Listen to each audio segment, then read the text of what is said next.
Maller Show. Handle with care. Start out with pro bouncy ball. Why are you talking basketball? So the Wizards, a team that solved all of gun violence when they changed their name from the Bullets. Nobody's shooting anyone now that they're called the Wizards. So the Wizards took, with the first pick in the 2026 NBA draft, A.J. Depandza, the top pick in the 2026 draft, a 6'9" freshman. Depandza calling the Wizards a stepping stone. What he actually meant to say, I know what he meant to say. He didn't mean to say that. What he meant to say was Washington is located in the Bermuda Triangle. That's why they call it the swamp.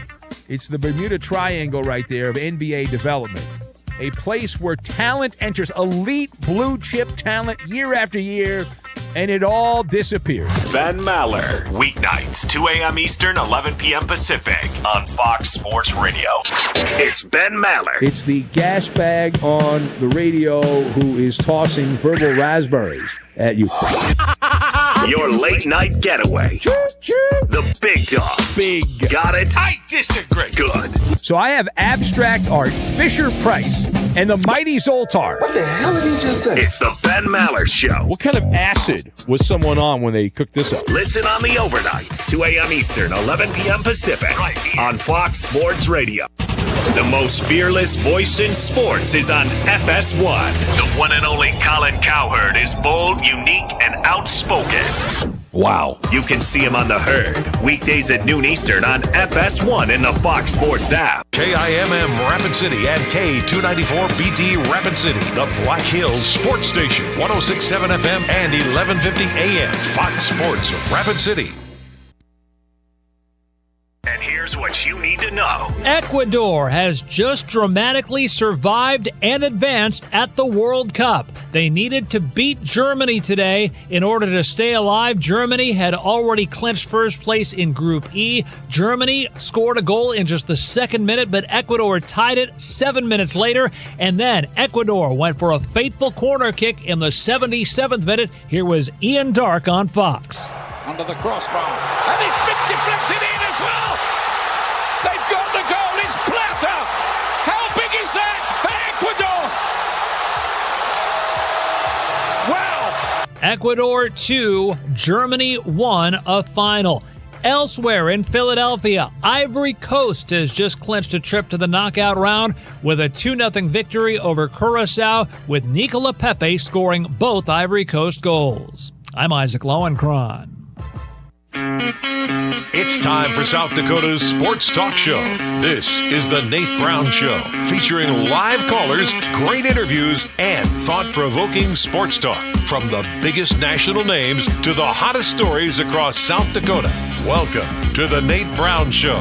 Here's your host, Nate Brown.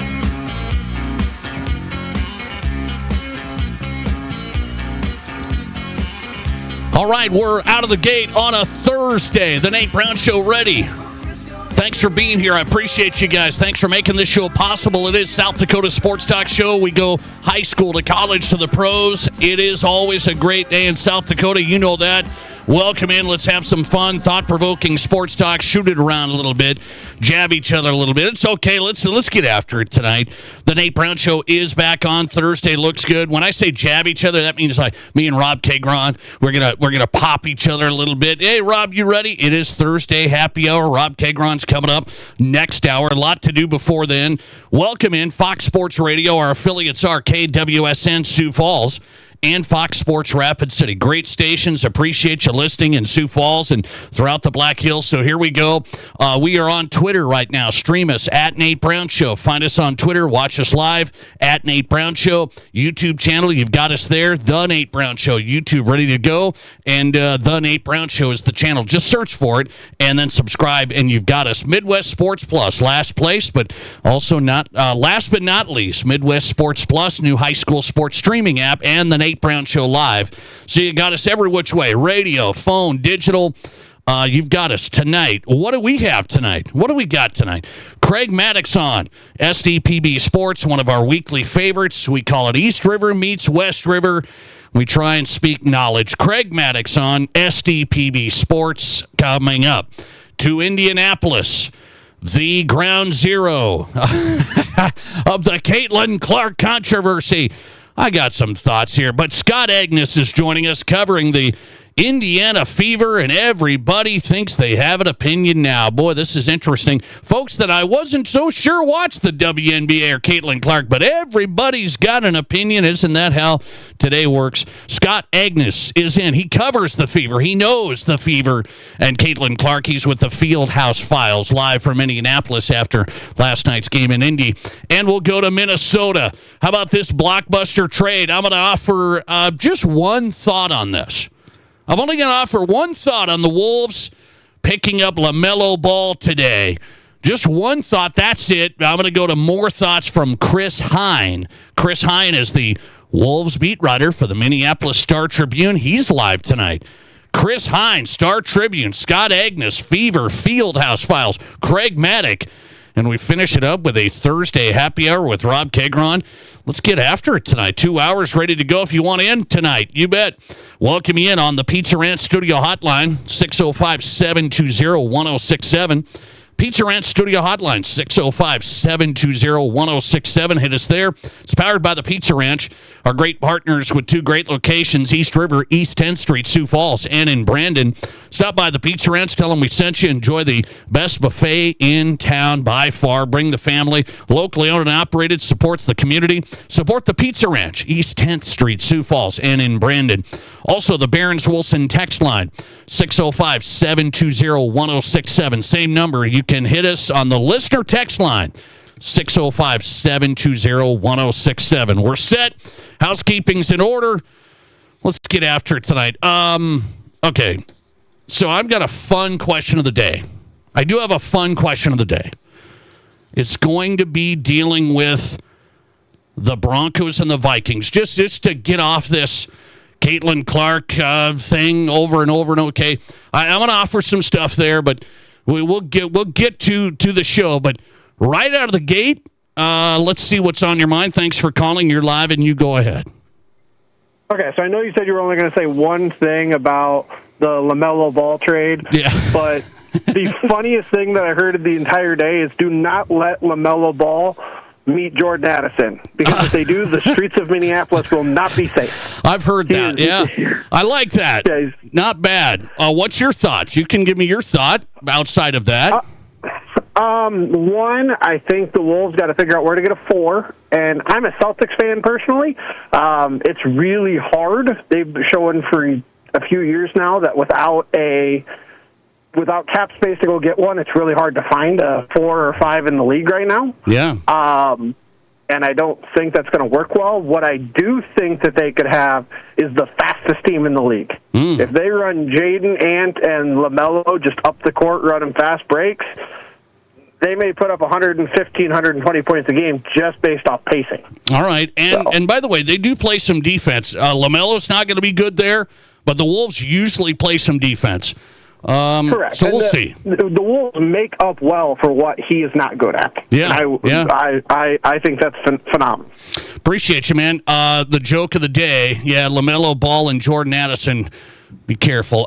We'll get to that. I do want to get to Chris Hine. He is coming up, Wolves beat writer for the Minneapolis Star-Tribune, so we'll get his thoughts on that. And I do have one specific thought on LaMelo Ball to the Wolves today, so that's a big story. First this. Dan Patrick talked about it. Colin Cowherd talked about it. Dan Beyer talked about it. Covino and Rich. All these guys that come before us, if you listen to Fox Sports Radio or great affiliates, KWSN and Fox Sports Rapid City. So all these guys talked about it today. That's fine. But I'm just telling you, it's like they're talking about the Caitlin Clark deal. And I was out early on this. I follow Caitlin. I follow the Fever. I've gone to a Caitlin Clark game the last 2 years. I'm not special, but I'm just telling you, everybody and their mother now, something happens, and the WNBA gets talked about when there's controversy, and it always has to do with Caitlin Clark.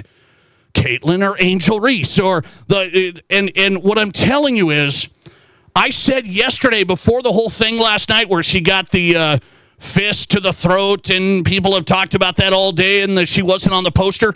I talked about it yesterday, if you missed it, and I honestly said, and I'm usually not this guy, the WNBA might be the dumbest league in sports. I mean, I'm usually not that guy. I don't like the guys that say stupid stuff. I try to be pretty straight. You got to have an opinion. You can't be weak. It can't be weak sauce. But I said yesterday, this is before the whole Caitlin Clark got injured last night. And the cheap stuff and people talking about that. And then now a suspension for Alyssa Thomas of Phoenix because she had the fist getting up off the ground and put it on Caitlin's neck. I said yesterday the WNBA might be the dumbest league in sports, and I've said that because they have screwed this up with Caitlin Clark from the start. And I honestly cannot figure it out. So I don't have any answers, and I'm not going to keep talking about controversy in the WNBA and what I just don't know what they're doing. If it's just they're trying to have a perceived deal of, well, there's other good players. Well, you got to have respect for the other good players. It's fine. You don't have to disrespect them. But they're disrespecting Caitlin, and then you get everybody and their mother, Colin Cowherd, who doesn't talk in WNBA. Now he's talking it like because there's all this controversy. I would like there to be some talk about Caitlin Clark and how good she is and how good she is for the WNBA, not how dumb the WNBA is. I know that. I said that yesterday. I watched the games. I watched the league. I don't need Jason Whitlock and Colin Cowherd to tell me how dumb it is. And then it's just controversy, and that's what gets the attention. It's the controversy. It's not. Caitlin Clark had 19 million people watch her when they played LSU in the championship. That's why Caitlin Clark is a star, not because of the WNBA making stupid mistakes and the controversy along the way. I'd like to talk about Caitlin Clark, top 2 in assists, top 4 in scoring. And everybody acts like she's not great. She's great, and she's the golden goose. Yet there's just more controversy along the way, and the players in the league appear to be jealous. They I don't know what their problem is. It's like, and nobody wants to admit Caitlin Clark is like Michael Jordan to the NBA. Everybody gets scared about that. Oh, I'm not saying she's Michael Jordan. She is Michael Jordan to the WNBA, and it's not even close, guys. Can we just lay that out? Can we stop talking? I'm not saying this. I'm not saying that. The WNBA is a dumb league. They've done dumb things, and they're missing Caitlin Clark, the Michael Jordan, for the WNBA. Across the board. Her play is there. Her marketing is there. The revenue, the attendance, the merchandise, the brand, it's all there. And the only time Colin and Jason Whitlock and these guys will talk about it when there's controversy. I mean, we got to get past this, guys. I don't know if the WNBA is going to get out of their way. I don't know. I don't have a clue. I would love it. I'm going to go to another Caitlin Clark game next weekend. I'm going to the Caitlin Clark Las Vegas Aces game next Sunday. That's 3 straight because we've loved watching games. We've loved the entertainment. I think it's just awesome. You have daughters that play basketball like me. It's just awesome. Yet here we are having to talk about the stupid things that happen and the WNBA messing stuff up. So I already said that yesterday. The WNBA might be one of the dumbest leagues. I didn't think so, but I've taken a step back. I've reassessed, and they just keep stepping up to the plate and knocking it out of the park. Okay. Hang on a second. Let's get to the LaMelo Ball comment. So I just have one comment. You guys, Minnesota sports fans, this is another kind of sign of our society today, I think. What's the first thing you think of when I say LaMelo Ball? Just really quick tonight. Just you driving home, whatever you're doing tonight. What's the first thing you guys think of if you're kind of you followed basketball or you kind of know the Ball family, right? What's the first thing you think of when I say LaMelo Ball? How would it take some guesses? I don't even write this down. The first thing you think, can I hit any of these? LeVar Ball, his dad, the Ball family. Can I use other words? Circus. Overrated. One of those guys that's just not as good as people think. Just overexposed. So I'm just going through the list. And by the way, we had a couple of guys that just texted in as I asked that question. And I think I hit one. A couple of them said, I think of his dad. So what I'm telling you is this was the family that was pushing players. We have our own shoe. We got this. And Lonzo Ball was supposed to be the man. Like Lonzo went to UCLA and was like supposed to be the man, and it didn't work out. The other brother not as good, and then here's the guy LaMelo Ball. And so the reason I asked this tonight, as he goes and he gets traded to the Wolves, there's a section of Minnesota sports fans, and if you're a Wolves fan, I know this. You're thinking, oh, man, we gave up draft picks and we gave up Naz Reid, one of our guys, for LaMelo Ball, and here comes the shoe circus and the family and the overrated mess, and here we go. Soft City coming to town. But I'm telling you this, that my only thought on this, so there is a perception of the Balls, of LaMelo Ball, a perception. It's some of that perception of the dad, the hype train, the whole thing can be true. It kind of reminds you of maybe Deion Sanders, just Shador, the whole thing. Look at me, flashy stuff. It's similar. But here's what I'm going to tell you. It appears the Wolves and their front office have done some work. And so all I got to say, I'm going to trust the Wolves scouting, research, time, all of that they put into if LaMelo Ball can be a player. And then all you can look at, his numbers offensively are really good. So he comes from the Hornets. They loved him there. I will say that. They loved him there. I didn't follow a lot of Hornets games outside of my guy Con Knipple, my Dookie. I didn't follow a lot of Hornets games. But they love LaMelo Ball, and so the Hornets are like, well, we got Knipple, though. He's kind of had a great year, co-rookie of the year. Maybe let's go with Con and kind of start here. So they get the trade, and they get a bunch of stuff, and I think Wolves fans think, we gave up this for LaMelo Ball. Everybody's going to say it. I can't believe we got a Ball kid. We got LaMelo. I'm going to tell you the Wolves front office probably did a lot more work than Jimmy, who's on Twitter today. That's all. And I understand. Organizations make mistakes all the time. I understand. But I got to go with the Wolves, Chris Finch. I got to go with these guys thinking, I don't think Finch is going to go, let's take a flyer on LaMelo Ball.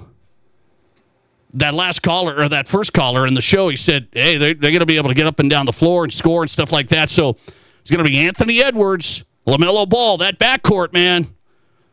That's pretty good. LaMelo can fill it up.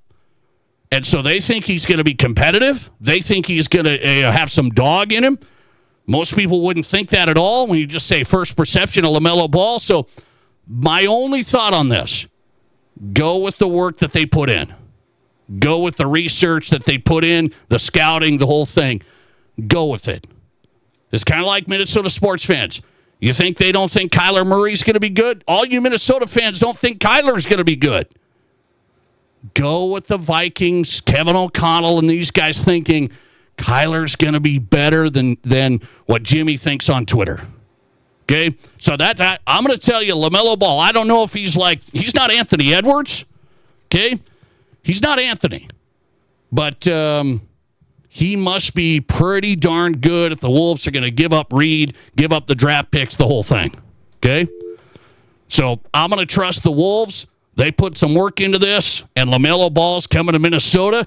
Can the Wolves make a run? It's a big addition offensively. He's not going to play a lot of D, but he's going to fill up some points and help out Anthony Edwards because there wasn't a lot of guys that could create their own shots and get a lot of stuff outside of Ant. So, Naz Reid's great. It's a fan favorite. Corner pocket 3, big guy. I understand, but Now you got Anthony Edwards, LaMelo Ball together. I think you don't want to undervalue that. Don't undervalue. I was first too. I'm not a LaMelo Ball like, the Ball family. I think there's more basketball player there than you think. Let's talk to Chris Hine as we start tonight. Minneapolis Star-Tribune. He's in the middle of this. Wolves beat writer from Minneapolis, Chris Hines, coming up. This is South Dakota's Sports Talk. There's nothing like it. Not for hundreds of miles in any direction. A gathering space for all kinds of people from all kinds of backgrounds. To share, to revel, to stand together and celebrate life's greatest moments.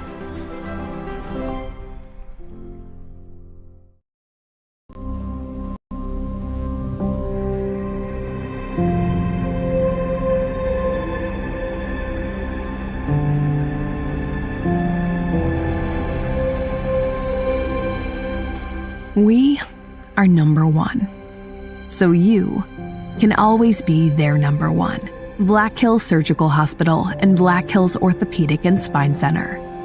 The number one hospital in the nation for major orthopedic surgery. The summer heat will be here soon, but our hot summer savings sale starts now. Get $1,200 off every door and $800 off every window with no money down, no interest, and no payments for 12 months. Plus an extra 5% off the entire project if purchased on initial consultation. Hurry, this exclusive offer won't last long. Now's the perfect time to upgrade your windows and doors, so grab these hot savings while you can. Call today or visit RBARapidCity.com to book your free estimate.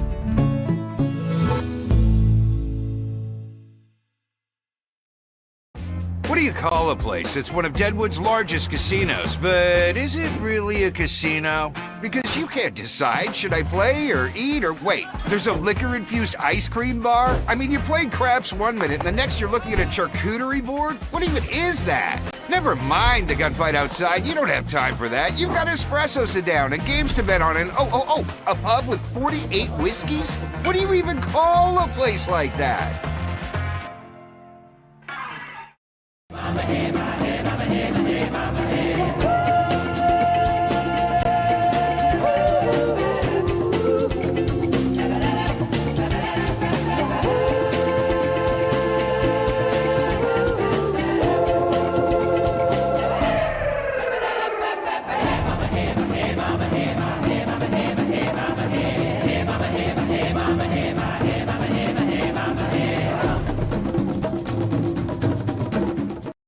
I didn't know anything about radon. I didn't know it's a gas you can't see or smell. I didn't know it's radioactive from decaying uranium deep underground. It can seep through cracks in your foundation and collect in your house. 1 in 15 homes have high levels, and you don't know if yours is one of them unless you have your home tested. And radon? Well, radon is the second leading cause of lung cancer in America. I wish I would have known that. Call Blackburn Foundation Repair for radon testing and mitigation. Are there as many kinds of vehicles as there are kinds of people? We think so.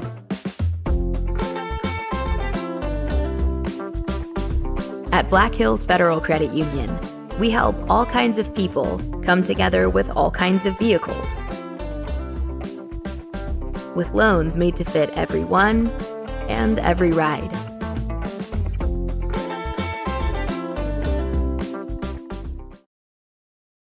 From Rapid City to Sioux Falls, the Nate Brown Show is South Dakota's Sports Talk.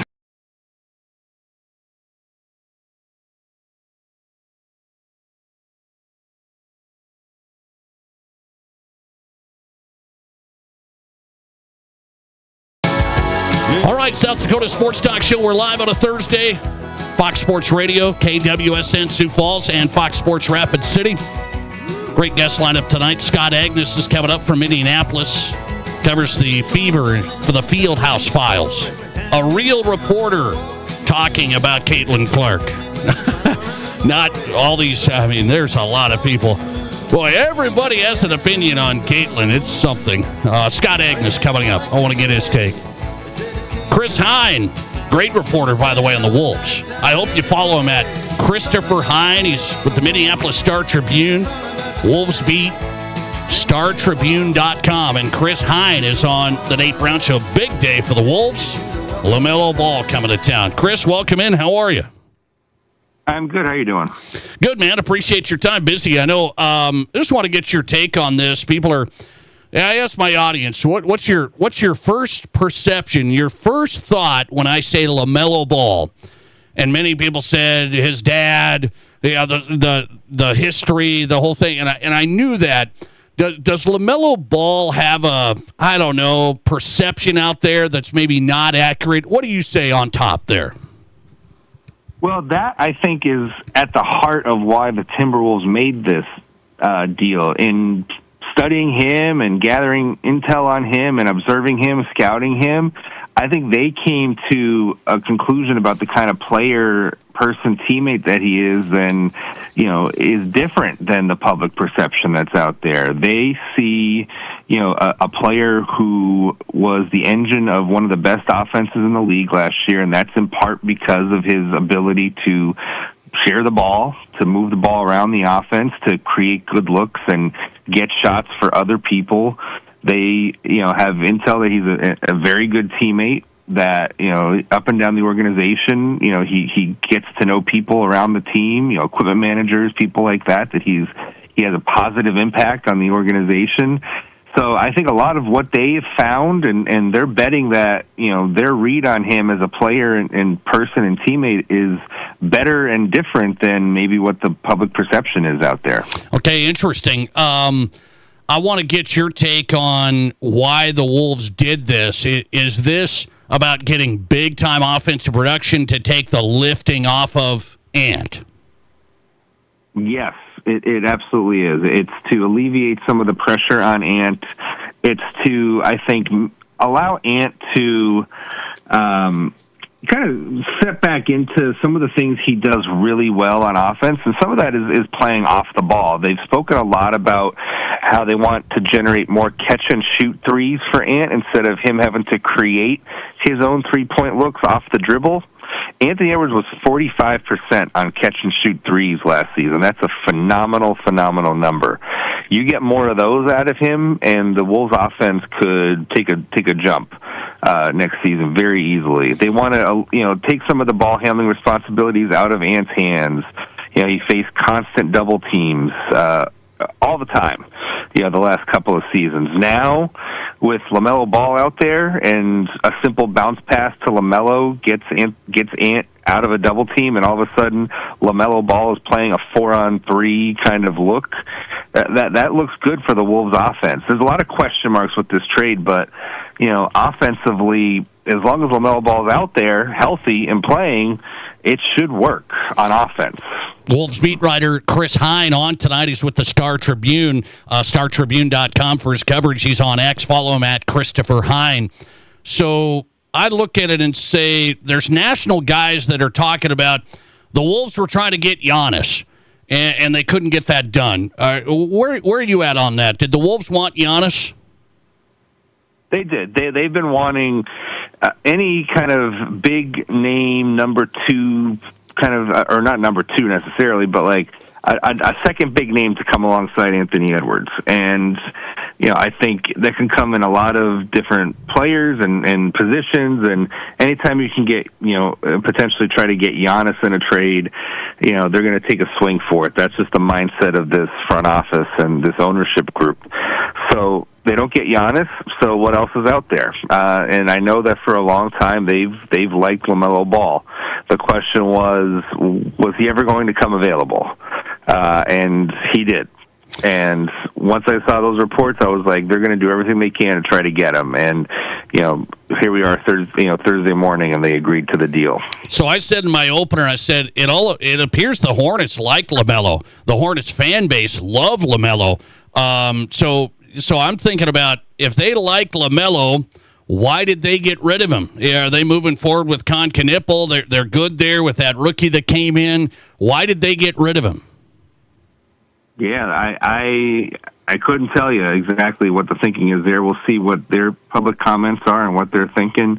The thing I can think of is if you're going to pay Con Knippel down the road, if you're going to pay Brandon Miller down the road a lot of money, then, maybe there just wasn't room for 3 very large contracts eventually. I mean, they didn't have to make that decision for a few years yet, which is the surprising part.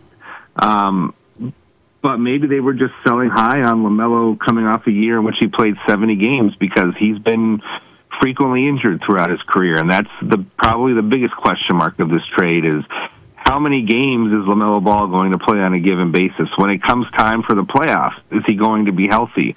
All these things are significant questions and risks attached to this trade. So maybe that's what they were thinking. That's the best I could come up with. And remember, maybe they just really like Naz Reid. Who knows? But that's the best I can come up with is that maybe they're taking an opportunity where LaMelo Ball played 70 games and, this was the time to move. Adding LaMelo to the Wolves is big, Chris, but is losing Naz Reid big? It is. It's big, not just from a basketball standpoint, but from a fan base standpoint. He is a lot of fans' favorite player, and that's saying a lot when Anthony Edwards is on the team, but it's been a long road that this fan base has walked with Naz Reid. He was here. He signed with the team in 2019 before, Anthony Edwards even got here. And Timberwolves fans for a long time, they watched a lot of players come and go in the post-KG years who they, had high hopes and dreams for of developing into something, and nobody ever really took.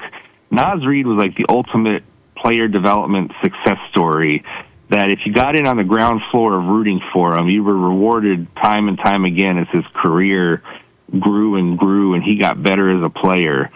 And, I think some of it is his game, too. He's got an aesthetically pleasing game. He's a big man that can shoot and really dribble the ball. And his personality, he's got a big smile, an endearing personality, humble guy, and a hard worker. And I think that endeared him to this fan base as a whole. So it's a tough loss for the organization, but they've wanted LaMelo Ball for a long time. This was the price they had to pay to get him. A couple more quick ones. I'll let him run. Wolves beat writer Chris Hines on tonight from the Minneapolis Star-Tribune. So the Wolves have made runs in the West. We know that. Does this get them deep with the Spurs with OKC? That's the multi-million-dollar question, right? I think it definitely helps in the main weakness that they had against both of those teams, which was just getting into offense and ball handling. Those were problems in each of those 2 series for the Wolves.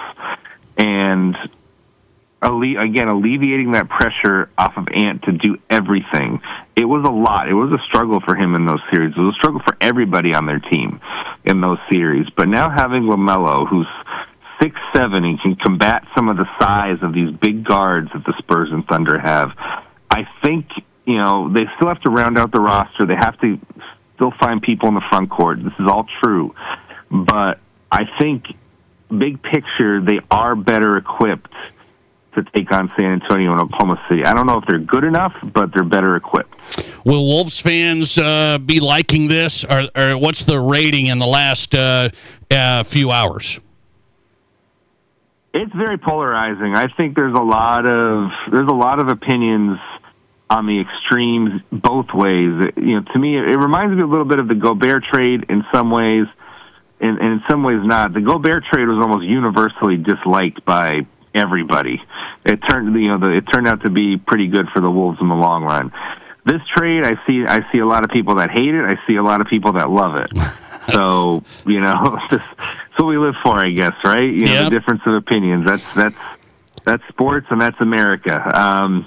So we'll see how it plays out here. It's going to be entertaining either way, and it's going to be must-see TV no matter whether it works or whether it doesn't work. I am with you. Entertaining. I am with you on that. Intriguing. Mm-hmm. LaMelo Ball coming in with Anthony Edwards, and the Wolves make a big swing today, trading Naz Reid, draft picks, and here we go. Chris Hine with the coverage. Find him at StarTribune.com. Wolves beat writer Chris, thanks for hopping on in South Dakota. Appreciate it.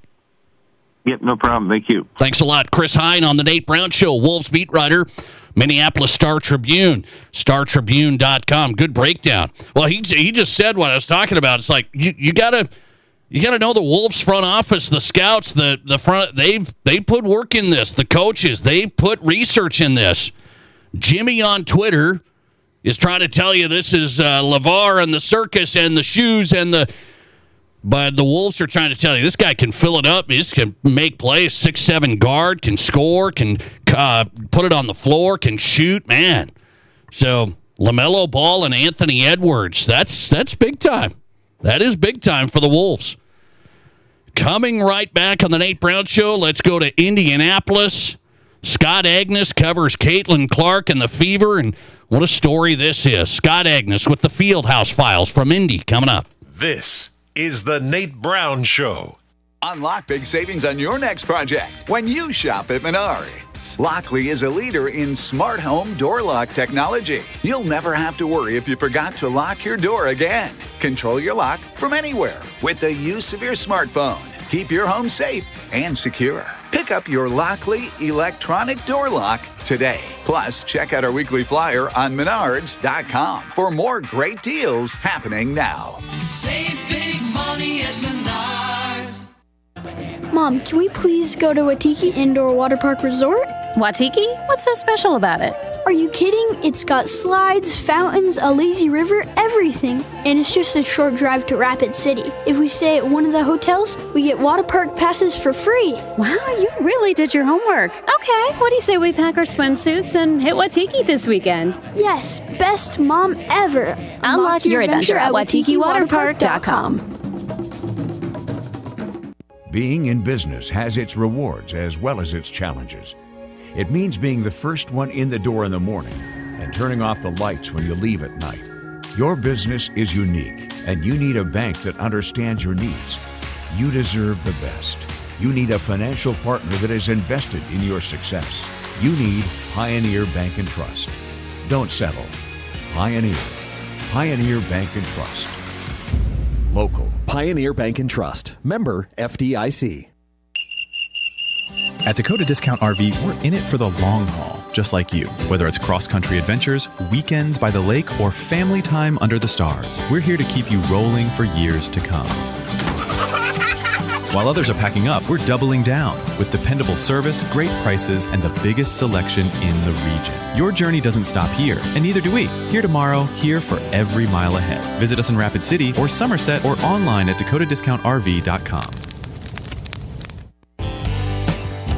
At Connect Home Center, they've been a part of the Mead Lumber family since 2000. Now, they're bringing everything together under one trusted name, Mead Lumber. Don't worry, your favorite team, great service, and high-quality products aren't going anywhere. Connect Home Center is becoming Mead Lumber. Same people, same service, just a new name. From design to finish, here for you every step of the way. Check them out at meadlumber.com.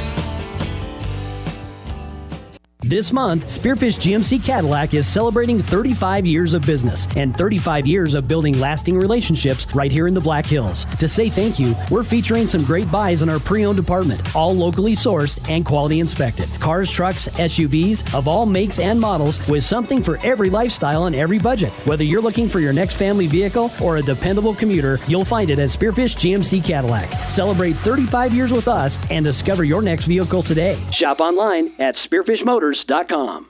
The doctors and staff at Black Hills Orthopedic and Spine Center have provided expert bone, joint, and muscle care to patients in the Black Hills area since 1976. Whether you're an elite athlete, a weekend warrior, or just want to continue your active lifestyle, the orthopedic experts at Black Hills Orthopedic and Spine Center will help you stay in the game. Don't let an injury keep you from doing the things you love. Trust the team at Black Hills Orthopedic and Spine Center, specializing in what moves you. Learn more at BHOSC.com. You're listening to The Nate Brown Show, also streaming right now on X. Follow us and watch the show live at Nate Brown Show.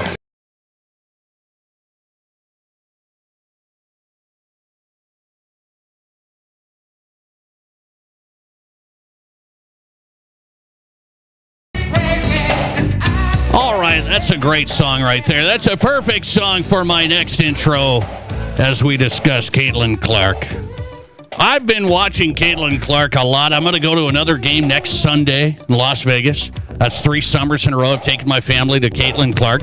I'm part of the Caitlin Clark cult. I'm kidding, but I am going to the game. But this guy's watched the games. This guy's covered the games. He can be a reporter on the games, unlike some of the guys you're hearing today. Everybody has an opinion today. Just ask him on Caitlin Clark and the WNBA. Scott Agnes covers the Fever Field House Files. He's on X at Scott Agnes. We've had him on. Appreciate his time. Scott, how are you? Hey, I'm doing just fine. How about you? It's never short on stories, it seems like, in Feverland. Not at all. I know. It's wild to me. So I was out yesterday before the game last night, and I said, this poster thing is just another bad move. They left her off the 30-year anniversary poster. I said, it's just another dumb move by the WNBA, and I can't tell if it's on purpose. I'm never a conspiracy guy. I'm not. But I'm like, wait, I don't know what these guys are doing. And then she gets the fist to the throat last night in the game, nothing called, and they finally have to review it today. Now they've suspended Alyssa Thomas. It's. I got to ask you, you're covering the league. You're covering the Fever. Is there something going on with the WNBA and Caitlin Clark? What is it? Well, first of all, I would just say it feels as though the W continues to kind of be unprepared to meet this moment, as if it grew way too fast than they were prepared for in all this.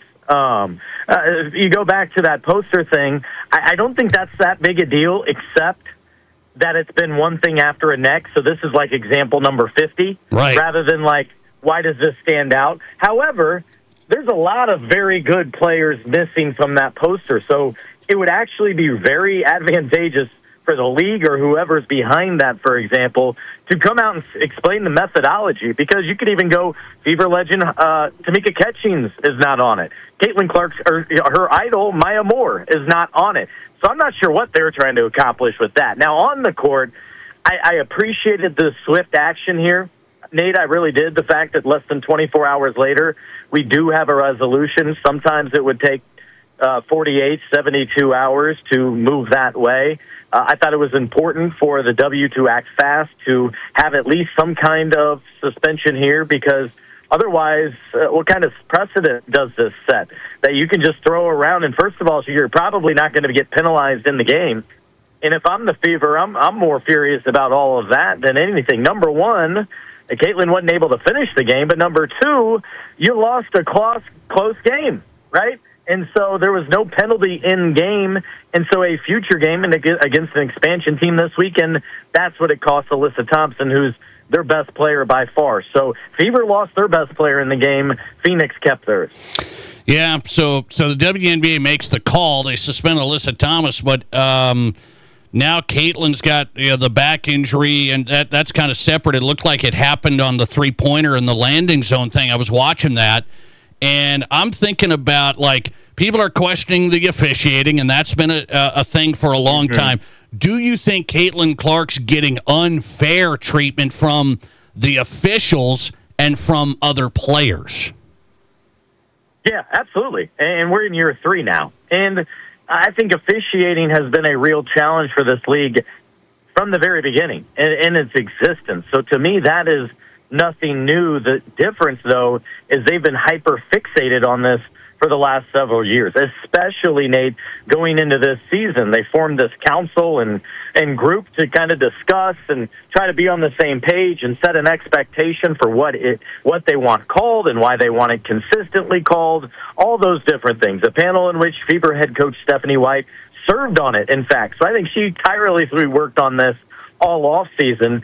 And then it's just become exhausting because it's one game after another, and there's so many different things you can point to. And to be fair, the Fever are a heavy foul team, right? Their defense has not been great, but also when there's a difference of 10 fouls called last game, or I think it was 11-2 in the fourth quarter, or I think the thing, because Clark is not involved, how about the 2 phantom flop calls at the end of the game where it cost the Fever? Aaliyah Boston, offensive foul. Kelsey Mitchell, 22 seconds left. Not only an offensive foul, but it was her 6th and final foul. So she wasn't able to be out there to finish the game even, and you have a rookie handling the ball. So there was a variety of ways that it's been bad, and I think there was a boiling point again last night for Indiana. Scott Agnes covers the Fever. Caitlin Clark and the crew, Fieldhouse Files. Caitlin back in the headlines for, I think, the wrong reasons. There's always controversy around the WNBA and Caitlin Clark. So why are people scared to say Caitlin is more important for the league than other players? I said, everybody's scared to say it, Scott. I'm just on in South Dakota, so I can say it. She's the Michael Jordan for the WNBA, and nobody wants to say it. Why? Yeah, there's been only a handful of people willing to do it. I thought it was long overdue for Stephanie White to reiterate that point publicly last night. I think this is the most aligned publicly I've seen the Fever ever. And what I mean by that is last night they clearly got together, had a message, and said that after the game with Stephanie White. I heard Amber Cox, the general manager, was in that room. That's rare. That might be twice a year, 3 times a year. Then today, a statement issued by the team from the team president about, hey, our focus on getting this right. We appreciate the swift action by the league. Our concern now is on Caitlin's health and the next game. And I thought that was important. We have not heard from the executives, especially in this area, right? They talked off-season or draft moves, but not this stern, this focused on this player. And I think it comes down to, two, again, what Stephanie White repeated last night. This is a global athlete, world-class superstar.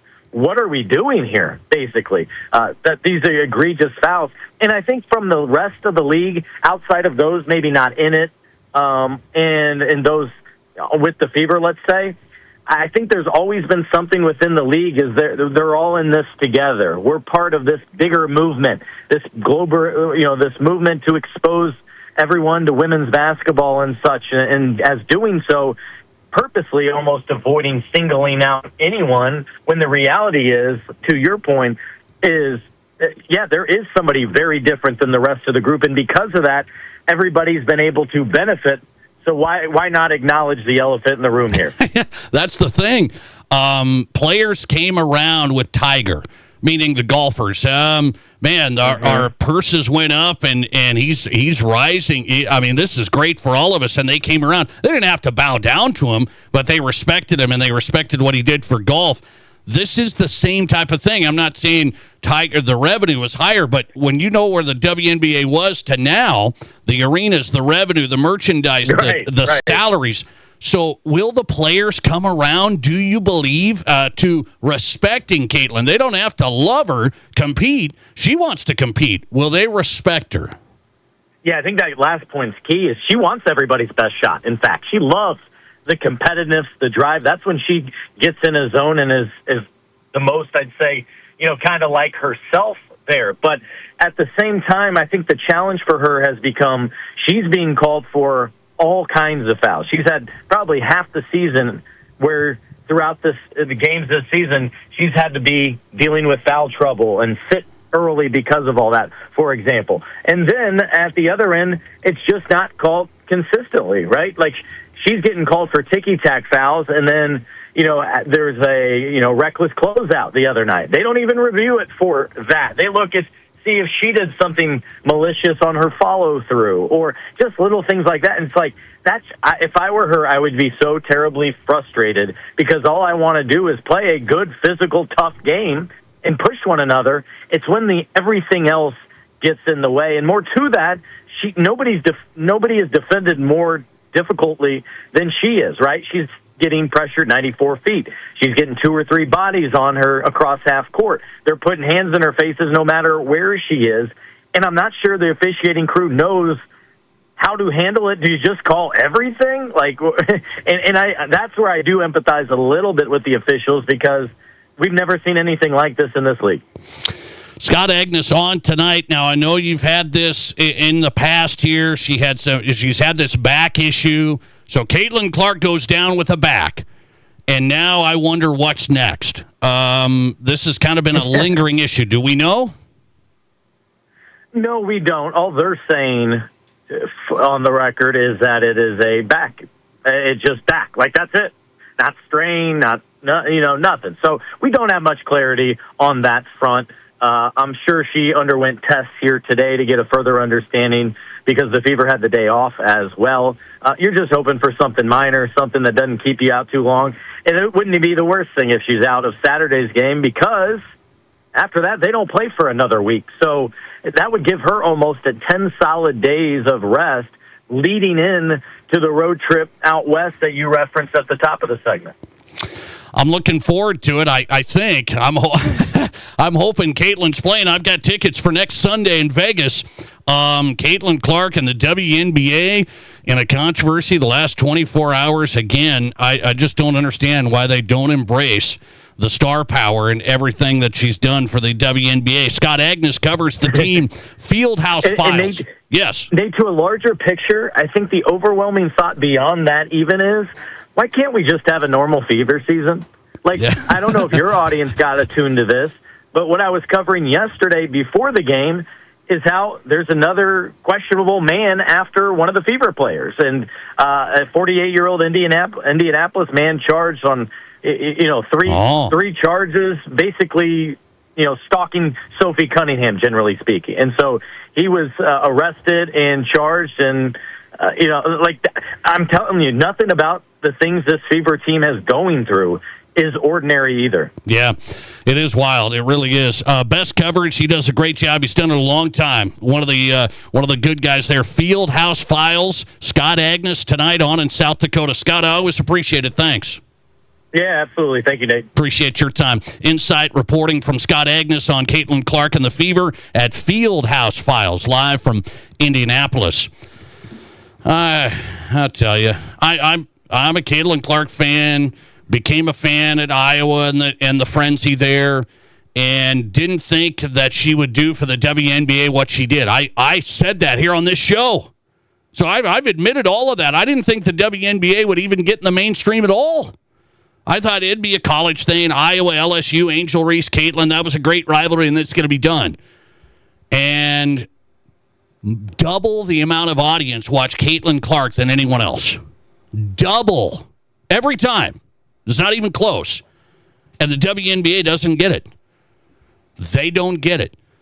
They don't put her on stuff. They don't promote her. You can't single her out. You can't do this. I mean, it's just dumb stuff.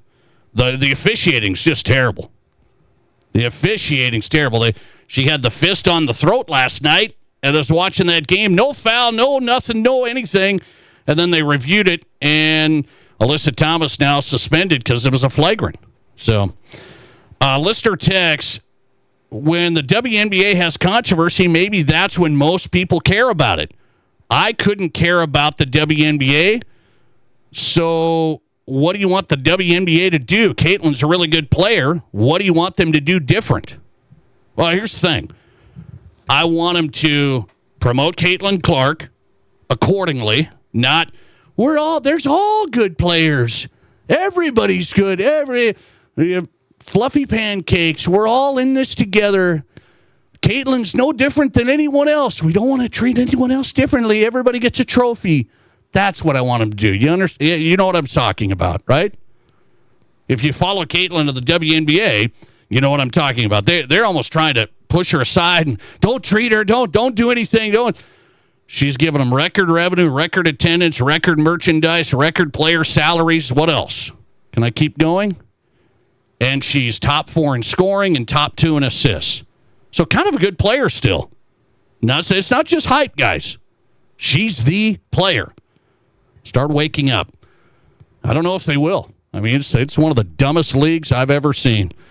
Coming right back, Craig Maddock, SDPB Sports. Boy, do I have a high school sports story for you. South Dakota is playing this smart. I didn't know this was happening in New Jersey. There's new schools that have launched in New Jersey, and South Dakota, I think, is trying to get out in front of this. We'll talk to Craig coming up. This is South Dakota's Sports Talk Show. There's nothing like it. Not for hundreds of miles in any direction. A gathering space for all kinds of people from all kinds of backgrounds. To share, to revel, to stand together and celebrate life's greatest moments.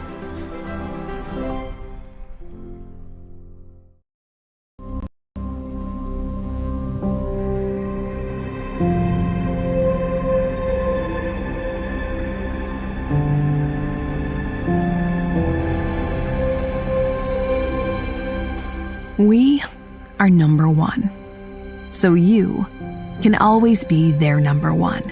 Black Hills Surgical Hospital and Black Hills Orthopedic and Spine Center.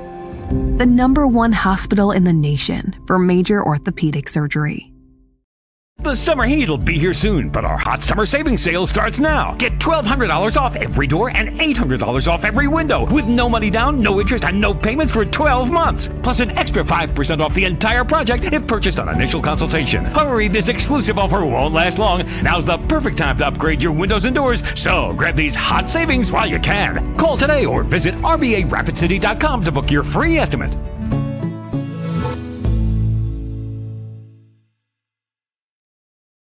What do you call a place that's one of Deadwood's largest casinos, but is it really a casino? Because you can't decide, should I play or eat or wait, there's a liquor-infused ice cream bar? I mean, you're playing craps one minute and the next you're looking at a charcuterie board? What even is that? Never mind the gunfight outside, you don't have time for that. You've got espressos to down and games to bet on and a pub with 48 whiskeys? What do you even call a place like that?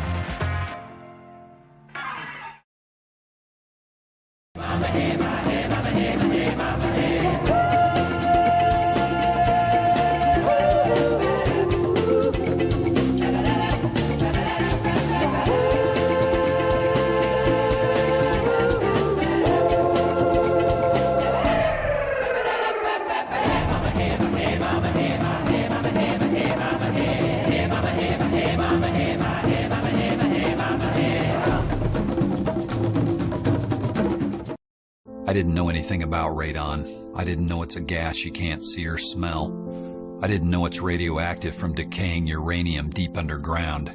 It can seep through cracks in your foundation and collect in your house. 1 in 15 homes have high levels, and you don't know if yours is one of them unless you have your home tested.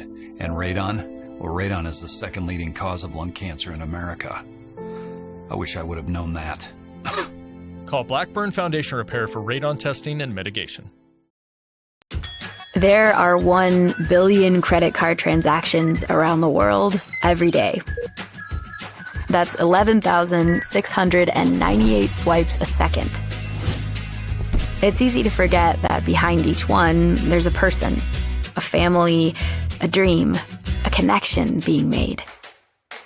The Black Hills Federal Credit Union Visa, for members who want to make the most of every transaction. Show, the Nate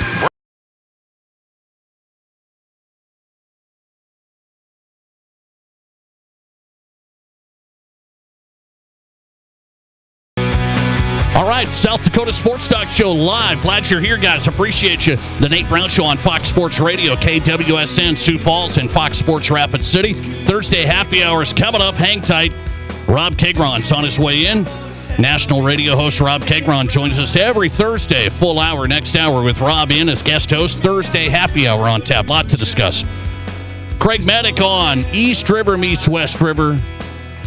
Knowledge discussed. I share my knowledge with Craig, and then I learn from Craig about all sorts of things. SDPB Sports. Craig, how are you tonight? Hey, happy summer. Doing great. Thanks for having me on. Appreciate you, as always. I got a big thing to discuss, and I'm going to mainly hit on this here. So I talked to you a couple of weeks ago about South Dakota schools voting on no reclassifying, no redshirting as 7th grade, 8th graders, and trying to get an extra year of high school.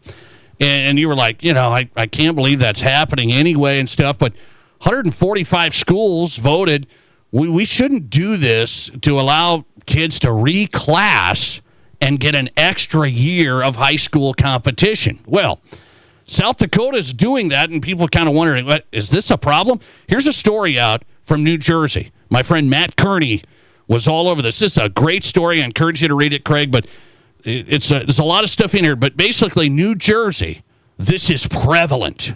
And so that's not the only state, but they went through this. 1,400 high school athletes have repeated grades for athletic purposes in New Jersey, and they've got new schools that have developed just for reclassed kids. These are schools for reclassed kids to come and wrestle, play basketball, do baseball. What do you say to this? I mean, South Dakota's trying to say, "Hey, we got to get out in front of this." This is rampant. Can you believe this? Well, first, it's great to have Matt Kearney and your staff. He does great work. You're lucky to have him, and I hope he sticks around a while. Other than that, are we ahead of the curve on this? Well, it kind of sounds like it, because I have been over the last few weeks wondering, well, how prevalent is it in South Dakota? Really, is it that bad where we got moms and dads saying that we're going to give our son or daughter an extra year of eligibility so that they are going to be better than everybody else their senior year, and hey, maybe that'll mean scholarships or maybe NIL money. You know, it's hard for me to believe that.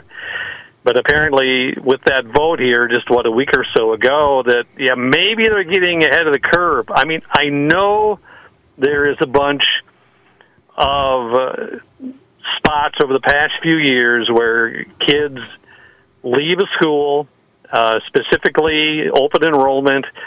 I still think we need some work on that. And it's happening just as much in the smaller towns as it is in the bigger towns. But as far as the classification, I'm a big supporter. You get 4 years of high school. That's all. You get 4 years of high school eligibility, and that's it. By the way, South Dakota has allowed, you can have 7th graders, you can have 8th graders. So this rule in South Dakota would say you can get 6 years. So you said, hey, you got 4. They'll give you 6. They just don't want you to repeat a middle school grade to get 7. And this is what's happening in New Jersey. Here's what's happened. They had a state champion basketball team just this past year, Craig. All 5 starters reclassed. All 5 starters of a state championship basketball team reclassed. What should we think of that? Well, I would think the larger populated areas, that's a possibility. That's pretty tough to do in South Dakota. You think about it. Where I could see though the bigger metros where you could have that possibility, which is too bad. And I can hear the people in Mitchell yelling at me right now about the 4 years in high school eligibility, and that's it. Where certainly, Mitchell's not the only school, but a number of schools will have 8th graders playing varsity, starting varsity. Yes. Yeah. So that's the 6 years where they're looking at from 8th grade on. But like in Sioux Falls, they don't allow 8th graders to play varsity in a number of their sports here for Sioux Falls. Okay, here's what one of the parents said in this New Jersey piece. People can find this. I mean, this is really interesting. It shows you what parents have done to give their daughter or son an edge. They hold them back or they homeschool them. They say, we're going to homeschool them for a year. Okay, and then they get another year of sports. One of the parents says, guess what? They'll point out, this kid's a reclass. He's older than everybody. And then the parent says, you know what? Nobody cares at the next level, meaning college. They're doing this for college. That's true. And I would love to have some research done, let's say 10 years from now.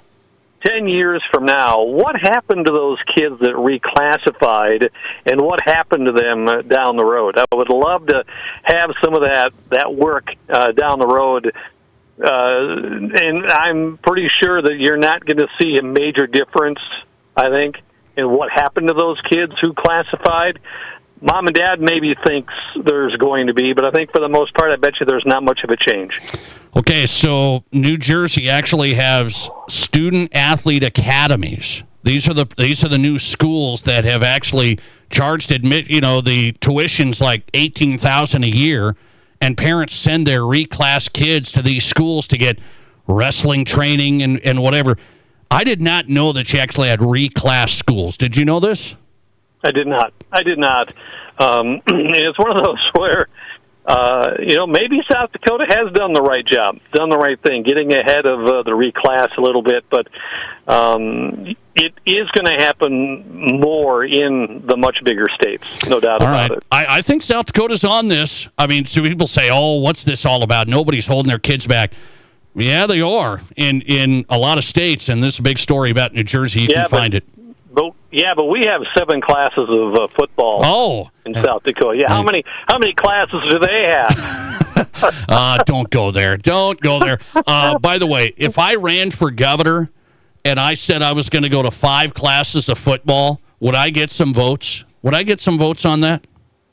You would not get any votes from the 9-man schools across the state. You would get none. None. I thought I'd get some good votes.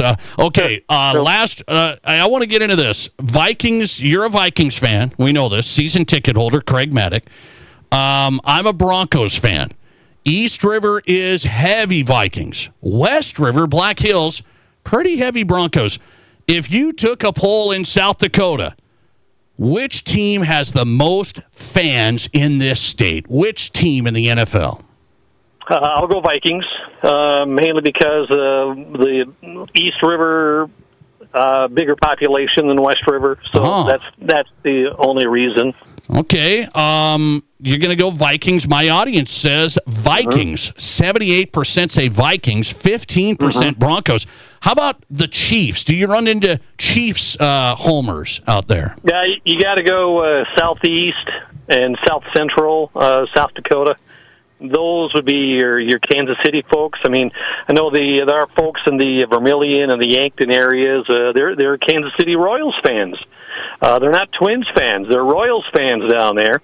And so there are a bunch of Chiefs fans as well. You get south of Sioux Falls a little bit. You start getting a few more Chiefs fans. But there's a bunch here in Sioux Falls, too. I'll tell you what, I didn't know any Chiefs fans 10 years ago, and they came out of the woodwork. I mean, boy, they came out when Mahomes started playing. Anyway, last one for Craig Maddock. Can Sioux Falls host an opening round, this expanded NCAA tournament? Sioux Falls has put in a bid with Wichita, with Omaha, with some markets that are in this mix. Boise, Albuquerque. Can Sioux Falls host an expanded round of the NCAA tournament, the first round? What has prevented Sioux Falls in the past in getting men's or women's basketball has been hotels and the kind of hotels. They want the Class 1 type of hotel in the cities that host the basketball tournaments, and that is, Sioux Falls has like 2 or 3, and they wanted 5, I think, at one time for you to be qualified. It all depends on what are the qualifications. What are they looking for each site to be able to host NCAA basketball? We certainly have the facility. I think we have the fans, but it comes down to hotels and other amenities that the NCAA is looking for, and I have not seen what those credentials are, but I know that it was the type of hotels that has prevented Sioux Falls in the past in getting some of those events. Yeah, the reason I think this is different, Craig, this is smaller now. This isn't a full round of 64 thing. This is smaller, just some of these teams coming in for an expanded round. I think Sioux Falls could be in this mix, but Boise's in there, Albuquerque's in there, Omaha's trying to get it along with Wichita. We'll see. It'll be announced this summer. Craig Maddock's on tonight, taking a little summer breather. His podcast is In Play, SDPB Sports. I appreciate you, man. Thanks. All right, Nate. See ya. See ya. Craig Maddock on from SDPB. His podcast, catch up on his podcast called In Play with Craig Maddock. Okay, really quick, rapid fire on the text line. When it comes to South Dakota, which NFL team has the most fans in this state?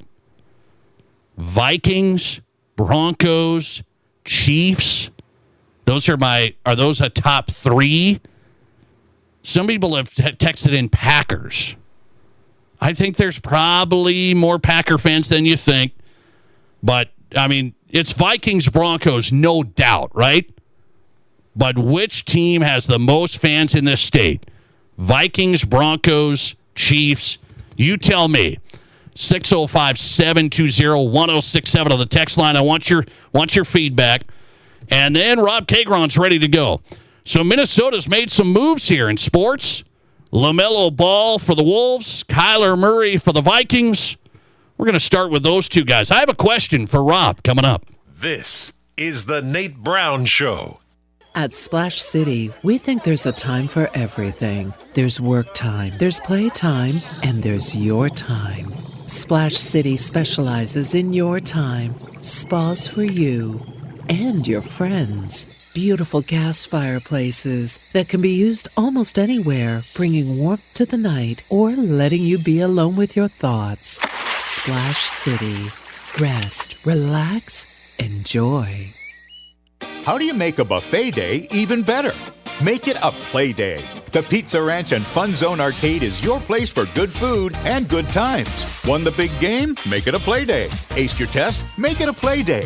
Just need to get out of the house? Make it a play day. The Pizza Ranch and Fun Zone Arcade has all your favorites and all kinds of fun.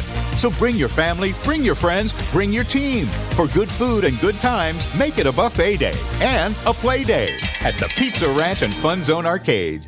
The best certified pre-owned values are at Danny Menno Toyota. Shop over 25 Toyota certified used vehicles in stock, inspected and backed by a 12-month, 12,000-mile comprehensive warranty and a 7-year, 100,000-mile powertrain warranty. And we have low finance rates available on select certified Toyotas. Looking to sell? We pay top dollar for used vehicles. Get an appraisal in 20 minutes or less, or use your online KBB Instant Cash Offer tool. See us at Danny Menno Toyota or DannyMennoToyota.com today. See dealer for warranty details. We all know life's busy, and if you get sick, you can get behind pretty quick. That's where Black Hills Urgent Care comes in. No appointments needed, no long waits, just fast, affordable care to get you feeling better quicker. Black Hills Urgent Care has 2 locations in Rapid City on Haynes Avenue and Mountain View Road. You can simply check in online at bhucare.com. That's with the letter U, bhucare.com. When you need care, see the team at Black Hills Urgent Care, the faster way to get better. KIMM Rapid City and K294BT Rapid City, the Black Hills Sports Station, 106.7 FM and 1150 AM, Fox Sports Rapid City. Whether you run the race, make the catch, cast a line, pitch a tent, or just look good doing it, Shields Rapid City has your gear. From athletic clothing from your favorite team, cold weather gear to keep you warm, to the best camping selection this side of the Black Hills, and the most stylish and functional women's outerwear and footwear. Shields has the widest selection of the best brands in the business. So when you're ready to get out, get in the game, or get going, get to Shields. Shields, we're right there with you at Rushmore Crossing in Rapid City. Hanging with Brian from Anytime Auto Sales. I see new models of stand-up and teardrop campers on your lot. Yes, you do. We're proud to feature the new SGC Armor line of campers from Bontrager Outdoors. Bang for the buck, there's just nothing out there like these new super cool Armor campers and Bontrager teardrops. And the suspension these campers have? Wow, so impressive. All our campers come standard with the off-road package. Bontrager and Armor just ramped boondocking up another notch. And right now, you'll get the best price all year on these 2026 ultra-light, ultra-beefy, option-loaded campers and teardrops. You gotta check out these new look campers, people. The new designs are fantastic, and so many options for their size. And so many options for towing. No need for a diesel or a big truck. These only weigh around 1,500 to 2,000 pounds, so they can be towed by almost any rig. Check out these new 2026 Bontrager and SGC Armor campers, everyone. See anytime.com, and as always at the corner of Highway 79 and East Minnesota. Anytime Auto Sales. One more time. This is the Nate Brown Show. From the biggest national names to the hottest stories across South Dakota. Welcome to the Nate Brown Show. Here's your host, Nate Brown. All right, are you ready for a Thursday happy hour? I mean, it's not like you got to get your game face on. We're ready. South Dakota Sports Talk Show, second hour. Rob Kagron's here, live in studio. Thursday happy hour is on tonight. Fox Sports Radio, KWSN Sioux Falls, welcome you in. Also on Fox Sports Rapid City. Chris Hine joined us earlier. That's the Wolves beat writer for the Minneapolis Star-Tribune. His insight and perspective on the big trade today. LaMelo Ball goes from the Hornets to the Wolves. And I had my one thought on that, and I'm gonna get into that. Scott Agnes joined us from Indianapolis for the Fever and Caitlin Clark Fieldhouse Files, and now Rob Kegron. I'm gonna make Rob talk about Caitlin Clark and the Fever. I'm gonna make him do it whether you like it or not. I'll agree to this one exception of talking about the WNBA. Okay. I think it's a big enough story. Okay, big enough story. I just can't wait. I hear from everybody today. I hear from Colin Cowherd and Jason Whitlock, and now Rob Kegron right there. Okay, first, I have a question. This is interesting. LaMelo Ball has this perception. I asked the audience tonight. So when the Wolves pick up LaMelo today, they trade some picks. They trade Naz Reid. So Wolves had to give up some stuff here. First-round stuff. And they get LaMelo Ball teaming up with Anthony Edwards. I asked the audience, what's your first perception of LaMelo Ball? And I just knew they were going to do the LeVar Ball, the circuit. He's soft. He's just a celebrity. He's this. And I don't think the Wolves would have taken that risk. They have looked at this guy, studied him, researched him, scouted him. I think they think this is a guy, 6'7" guard, can dribble drive, can shoot it, unbelievable. He's going to take the heavy lifting off of Anthony Edwards. So I think the Wolves are happy here. Now, I want to ask this question. Who will have the better career in Minnesota? 2 acquisitions, LaMelo Ball or my boy, Kyler Murray. They each get a fresh start. LaMelo Ball. This is risky now, Rob. Don't be. This is LaMelo Ball. Yep. And Kyler Murray, the quarterback of the Minnesota Vikings. Who has the better career in Minnesota? Well, here's what I'll first say. I'm not high on either of these guys. All right, know that I've made it clear I'm not high on Kyler Murray. I'm not that high on LaMelo, and I get your points, right? I think teaming him up with Ant-Man is really interesting. What I worry about with LaMelo isn't the off the court stuff, because I do think you're right. Minnesota will have done its due diligence and will have figured him out. But it's not as if he's 24 years old. It's not as if he's won a ton, right? I mean, like, Charlotte's been perennially bad. Charlotte, though. It's Charlotte. I get it, but he's not the greatest shooter for a guy who's a guard, right? I think he's a pretty good shooter. Oh, no. He's a good shooter. No, he's not. He's average at best. He's a volume shooter. He has to get a lot of shots, and that's what I worry about when you're playing with a guy like Anthony Edwards, who's going to want the ball plenty, too. I don't know how that's going to work, but to answer your question. It's a big question. I think you have to go with the 24-year-old who's paired up with one of the top 5 NBA talent in Anthony Edwards. As much as you dislike LaMelo Ball, he's going to be better than Kyler Murray? Yes, absolutely. I think Kyler may have some moments of a renaissance, maybe this year, maybe in future years, but I think the runway for LaMelo is much longer and wider playing for the T-Wolves with Anthony Edwards. I think he has the potential to be better in Minnesota by playing with a guy like Anthony Edwards than he was in Charlotte. Okay, so I'm looking at this, and I have a hard time with it because I am high on Kyler. Yeah. I'm high on him, and I think the Wolves are going to be smarter than people think. This isn't just the LaMelo Ball, LeVar Ball, I have my own shoe circus. This isn't just that. LaMelo Ball's good enough to be, I think, really good. I think you're going to go Anthony Edwards, LaMelo Ball. You're Anthony Edwards, way better. But LaMelo might be even better on the Minnesota Timberwolves because of Anthony Edwards. And I think that is probably the most interesting point, Nate, that if you put him with a guy like this, do you get more out of LaMelo than Charlotte ever did? Now, it really will come down to personality, though, right? Because in Charlotte, he was the guy, right? Like, they drafted Con Knippel last year. They played well together, but Knippel obviously defers to LaMelo. It was just happy. I'm just going to be steady. This is Anthony Edwards' team, right? Yes. LaMelo is going to have to defer to him. They're going to get in a little... Do you disagree? You're going to get in a little, I'm the man here? I mean, let's be honest, right? These athletes, highly successful athletes, generally have big egos, right? Like, it's not... A lot of it is what makes them successful. But in basketball in particular, with 5 guys on the court and having to move the ball around quite a bit, I do worry about this a little bit. I just think, though, you're probably right. I think he'll be better for Minnesota with Edwards than he was with Charlotte, and that's why he'll have a better future for Minnesota than Kyler Murray will. Okay, but hang on. How do we spell success? I want you to... SUCCESS. Oh, sorry. This is not a spelling bee. Wolves have made the Western Conference Finals. They've made deep runs already. So what LaMelo's coming in, so that means he's got to get him to the NBA Finals. We got to get a win. Kyler Murray doesn't have to do that. You don't believe in him at all. So all Kyler's got to do is playoffs, get a win, then he's going to get another deal. That's going to be success. LaMelo's got to take the Wolves from pretty deep in the playoffs to what? NBA champs? Good luck.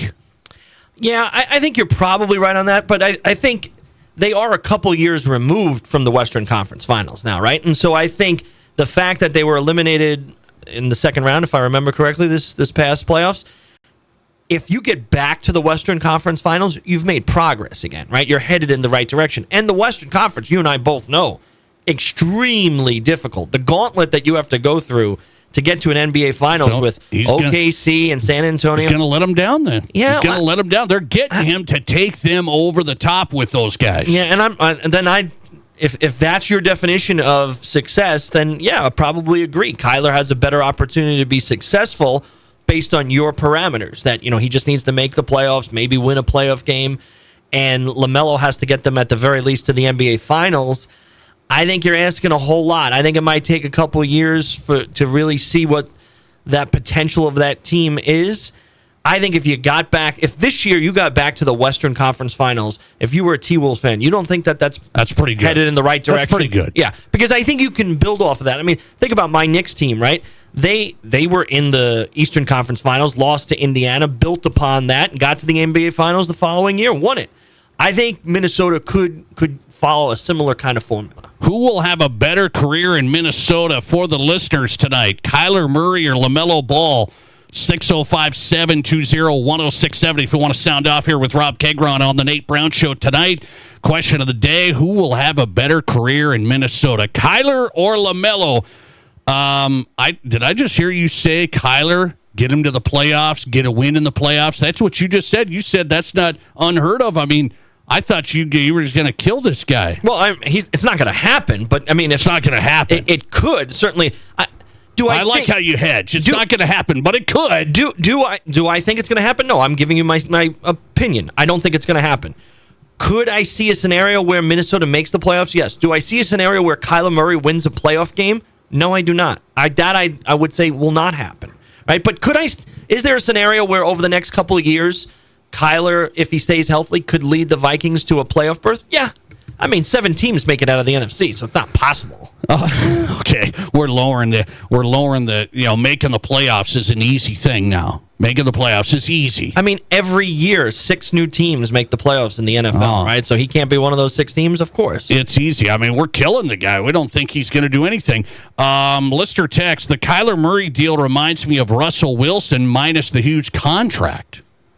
Prove me wrong, Kyler. So he's saying Kyler's coming in, not going to live up. I mean, it's not a bunch of money, but he's going to be a Russell Wilson. You believe that? Well, Russell was a little older when he went from Seattle to Denver, right? And Kyler's issue has probably been more, I mean, certainly some inconsistency, certainly some lack of discipline, but probably the most is injuries, right? He has not been able to stay on the field. So if he could stay healthy, does he have talent? He's the number 1 draft pick. Obviously, he has talent. I do worry about, can he do it over the course of a whole season, right? Can he, with that small frame, can he stay healthy? Boy, yeah. Russell Wilson was just older, right? He had already had a couple of down years in Seattle when he went to Denver. You got to be fair about that, right? Starting to. Not really down years. He wasn't as good as when he took the team to the Super Bowl, right? So I think this is a little bit different than that. I think this is more of a reclamation project, right? Like, can you bring back the electric, the energetic Kyler Murray who's running all over the field and is a dynamic player, gives you a different way to win a football game? I don't see it, right? I know Kevin O'Connell, he's the QB whisperer, he's a guru. I don't get it. I don't know how you keep him healthy for a whole season, but you do have talent around him, so he has an opportunity there. Tough question tonight to start the show.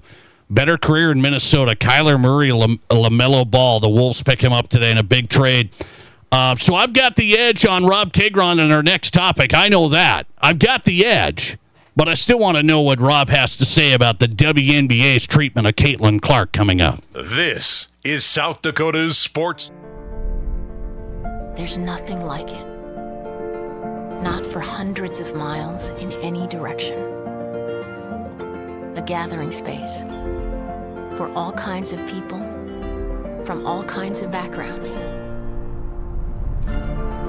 To share, to revel, to stand together and celebrate life's greatest moments.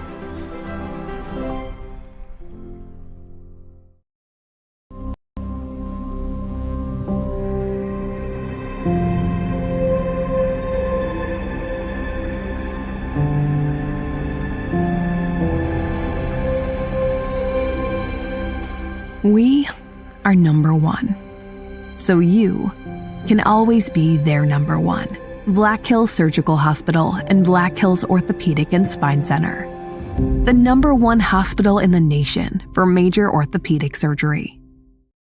The summer heat will be here soon, but our hot summer savings sale starts now. Get $1,200 off every door and $800 off every window with no money down, no interest, and no payments for 12 months. Plus an extra 5% off the entire project if purchased on initial consultation. Hurry, this exclusive offer won't last long. Now's the perfect time to upgrade your windows and doors, so grab these hot savings while you can. Call today or visit RBARapidCity.com to book your free estimate.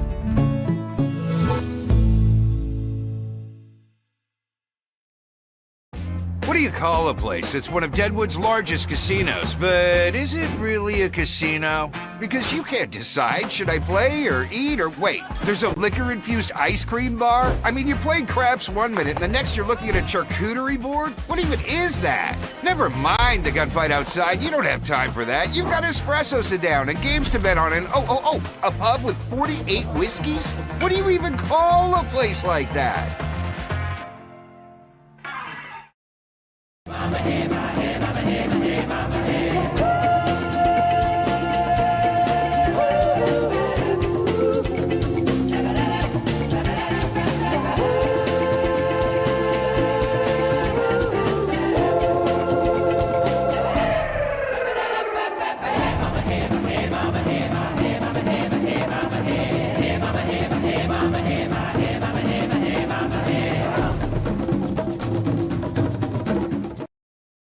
I didn't know anything about radon. I didn't know it's a gas you can't see or smell. I didn't know it's radioactive from decaying uranium deep underground. It can seep through cracks in your foundation and collect in your house. 1 in 15 homes have high levels, and you don't know if yours is one of them unless you have your home tested. And radon? Well, radon is the second leading cause of lung cancer in America. I wish I would have known that. Call Blackburn Foundation Repair for radon testing and mitigation. There are 1 billion credit card transactions around the world every day. That's 11,698 swipes a second. It's easy to forget that behind each one, there's a person, a family, a dream, a connection being made. The Black Hills Federal Credit Union Visa, for members who want to make the most of every transaction. Your sports, your show. From East River to West River, this is South Dakota's sports talk show, The Nate Brown Show.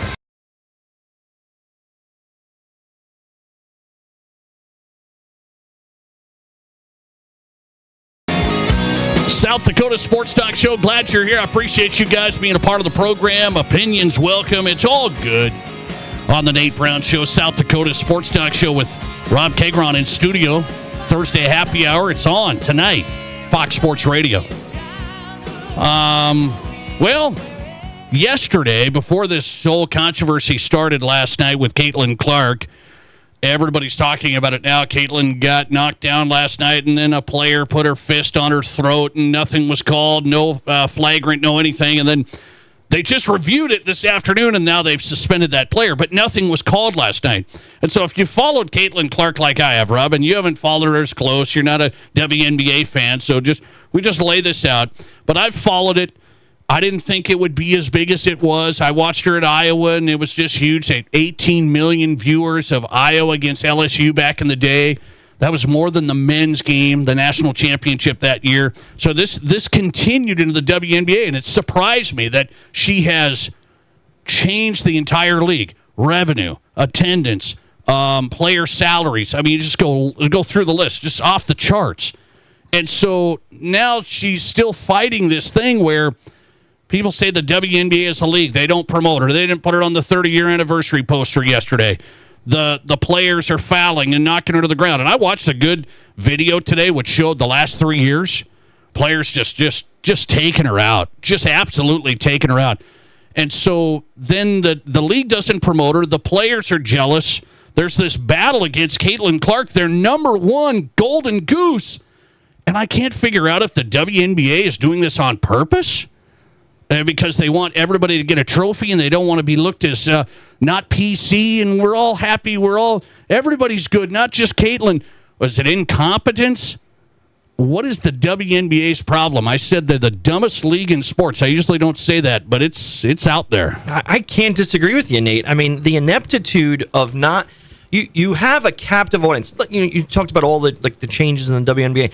The fact that we have a segment, right, in South Dakota talking about the WNBA shows you what kind of impact Caitlin Clark has had, right? I mean, let's be fair. Dan Patrick, Colin Cowherd, Stephen A. Smith today. I mean, they all... I mean, did you ever think ever? No, never. I mean, and I fully admit I'm not a WNBA fan. I don't really watch maybe a playoff game here or there, but to be honest, I'm probably not even going to do that. But the fact is that she has become a household name throughout this entire country, right? There's no denying that, right? The way she played in college, coming out as the first pick, playing well as the rookie of the year, really moving the fever in the right direction. I completely get that if this person is a household name, you have to capitalize on that. And what I don't get with the players is you said it, right? She's lifted you up financially, given you opportunities that you didn't have for one reason or another. It wasn't that you weren't great basketball players. You were. But they wouldn't have had it. You would not have had that, right? No. She has brought it up, made the WNBA way more mainstream. I kind of compare it to a similar point when Tiger Woods took the scene, right? Yes, and when he started in golf, like 1996 or so, 1997, there were a lot of players who were great players who could never garner that kind of attention. You didn't see the same kind of jealousy. Now, again, it's not a contact sport. You're not playing a physical sport. But what did they do? They capitalized on the fact that this guy made so many people interested in golf that they were going to get real great money. And if there were plenty of interviews with players around that time who the first person they thank is Tiger Woods for changing the way golf was shown on television, the kind of money you could make from it. If it were me, to me, that's the way the reaction to Caitlin Clark should be. No, from other players, I wish you guys would have seen me for my talent before she was here, but thanks for coming now, and I'll take the money. Now, you can still compete. I'm not asking everybody to, you just bow down to Michael Jordan, Magic, Bird. They all were great. They didn't bow down to Michael, but even those guys knew Michael's the man. Look at what Michael Jordan, and those guys were great. Yep. So there's great players, and I'm going, what is it? The players not only aren't bowing down, they're taking shots, they're mocking, they're putting stuff on social media, they're doing this, and they get charter flights. There's players making $1 million now. The WNBA, that wasn't even dreamed of. They made $90,000. Right. They had to have other jobs, right, during the off season, right? And now they don't. Many players do not need to do that anymore. What is it? Is it incompetence or is it intentional? Because I never in a conspiracy with this. Everybody's against somebody, but the WNBA is with the promotional stuff and the social media. They leave her off this or that. It hasn't happened once. It's happened 25 times. It seems as though it's like PC. We don't want to upset these other players and their fans. Yeah, I think it's incompetence, particularly when it comes to things like the poster. Well, there were a bunch of people left off that poster, right? That poster, but Sue there's been other stuff. I mean, she's not one of the biggest NBA stars ever. Diana Taurasi, Breanna Stewart, right? These are big names, right? So I really do think on the league side, it's complete incompetence, right? Like, I think you said it right. It's not a well-run league. I think on the player side, how could it not be intentional, right? I mean, going at another player's throat, right? Like, what would we do if we were watching an NBA game like that, right? If Wembanyama, right, kind of taken over the NBA and become the face, and we just start going, we're going to hit him in his throat to really send a message, and we don't want this, right? We would be up in arms if someone had done that. By the way, imagine the NBA leaving Wembanyama off of a, I don't know, playoff promotion or something. It'd be wild. I mean, he's on everything. Yeah. They know what he's at. I mean, and that's why I think WNBA, you say incompetence, but I say there's been some weird stuff, man. Not just the poster, because, yeah, Diana Taurasi, there's other, but it's not just that, but it's just weird. They put Angel Reese on the poster. Why'd they put Angel Reese on the poster? Yeah. Why'd they put Paige Beckers on the poster? These are brand new players, and they leave the star off. By the way, I said Caitlin Clark is the Michael Jordan of the WNBA, and people are scared to say that. And the reason I say that is because of the economics, the attention, the brand. I'm just telling you, and she's a great player. Top 2 in assists this year, top 4 in scoring. So you're top 2 in assists, top 4 in scoring. Is that not good enough? And you're the star. Well, it's absolutely good enough. I have a hard time saying she's the Michael Jordan of the WNBA. Nate, she has to win something first. Oh, you got to win. It's been a few years. Michael didn't do it for how long? Right. And so Michael wasn't Michael until he won, right? Let's be fair. Michael was not Michael Jordan until he won. I don't think she has to win 6 like he did. But can we win 1 to get going? She's the Michael Jordan of the WNBA, and she's the Tiger Woods for golf, and you just referenced that. Well, I absolutely get the Tiger reference, and I think it's very similar in the way that she's kind of completely changed the perception of a league that was really niche, right? Like, people did not pay attention. I even admitted on this show, if people ask me from college, is she going to rise the WNBA? This is before she went in, and I said, I don't see it, because this is a summer thing and nobody pays attention to the WNBA. It's an afterthought. And now she gets double the audience of every game. So they've rated it out. Still, year 3, every game she plays, double the audience at least. I mean, that's as clear as crystal, right? Like, the fact that she's getting really people to pay attention to a league that's been around for 30 years. And if you ask the average American, right, the average South Dakota person walking down the street tonight, right, and you ask them, name me a WNBA player over the last 30 years. There's only one they would come up with. It would be Caitlin Clark. That's probably, I mean, just an average person. I'm not talking a basketball fan. Yeah, right. Can you think? Would they think of anyone else other than Caitlin Clark? I do not believe so. I'm not saying, I know basketball. Yeah. Just an average person. They would only name one, and if that doesn't tell you everything about how she should be lifted up, and again, I completely agree with you. Compete against her, right? Michael wanted you to compete against him, so I get that point. But the league itself, not putting her face on him, it would be like what you just said. Wembanyama is this 7'5" freak. Yep, but and let's just treat him like everyone else. Yeah. Put Stephon Castle on the stuff. Yeah, absolutely. It would be how that would be incompetence. You could say it's intentional. I get it, but to me, it's just a league that you wouldn't be where you're at without that person. Put her on everything. You have to. I've got tickets next Sunday. Caitlin Clark against Las Vegas. How about that? Guess where the game is? Oh, it's not in the Las Vegas Aces Arena in the Mandalay Bay. I wonder what. They moved it to T-Mobile Arena, and it's sold out. Wow. So I wonder. I wonder who's playing in that. Is that like they're going to watch somebody else? Or anyway, it's interesting. Coming right back, which NBA draft pick, speaking of hoops, will be the best player in the next 5 seasons? I've got a strong opinion on this. Plus, Vikings over-under season win total. I know Rob probably has something to say. It's all coming up. This is the Nate Brown. There's nothing like it. Not for hundreds of miles in any direction.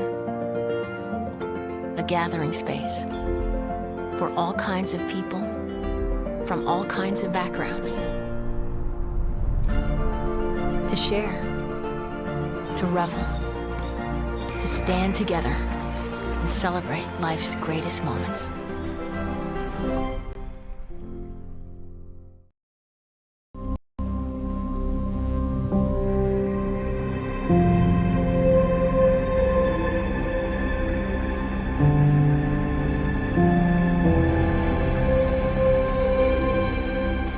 We are number one. So you can always be their number one. Black Hills Surgical Hospital and Black Hills Orthopedic and Spine Center. The number one hospital in the nation for major orthopedic surgery.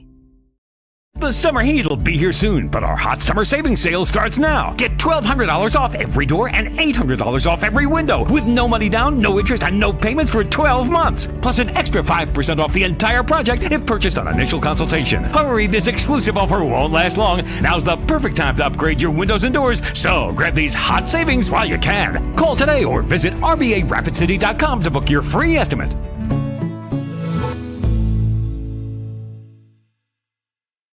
What do you call a place? It's one of Deadwood's largest casinos, but is it really a casino? Because you can't decide, should I play or eat or wait, there's a liquor-infused ice cream bar? I mean, you're playing craps one minute and the next you're looking at a charcuterie board? What even is that? Never mind the gunfight outside, you don't have time for that. You've got espressos to down and games to bet on and a pub with 48 whiskeys? What do you even call a place like that?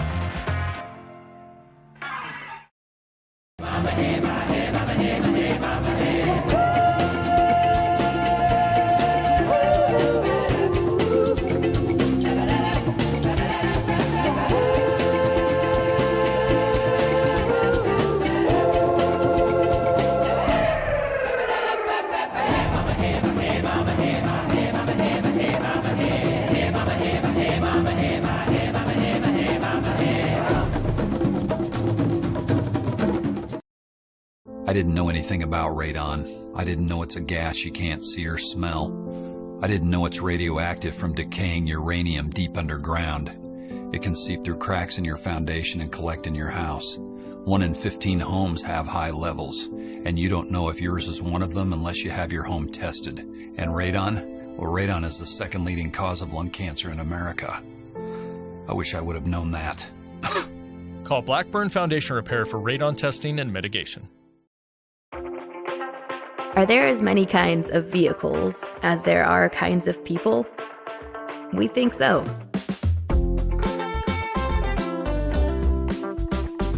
At Black Hills Federal Credit Union, we help all kinds of people come together with all kinds of vehicles. With loans made to fit everyone and every ride.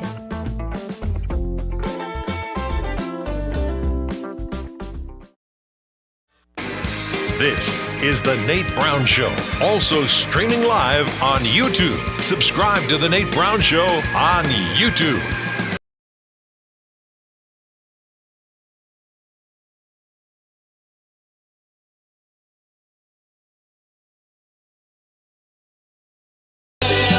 Hey, welcome back in. The Nate Brown Show is on tonight. Rob Kagron's in. That's the most Rob Kagron's discussed Caitlin Clark in the WNBA, but you're on target. You are on target. Well, and you know, I mean, we just admitted it, though. The WNBA's never been talked about mainstream sports talk radio, sports TV debate shows. It's never been talked about. And I do get a little worn down because whenever it is, it seems like it's controversy. Well, it's just controversy. And the league keeps stepping in it, so to speak, with the Caitlin Clark thing. Rob Kagron's in Thursday Happy Hour on the Nate Brown Show. By the way, I said Caitlin Clark second in the league in assists this year, top 4 in scoring. And I had a listener, he texted in, he said, check your stats. He said, check your stats. What did he say here? She's second in assists barely. Oh, but that's second in assists. If you're second, you're second. And we'll never mention she leads in turnovers. She's got that category locked up. But I'm just telling you, 4th in scoring, 2nd in assists. That's not a bad season. All right. Speaking of basketball, Rob, here we go. Tuesday night, NBA draft. And 3 players went. And I'm very clear on this. I said there should have been 1 guy picked. It's the safest play out of anybody. Best player is going to get you 16 points and 10 rebounds consistently.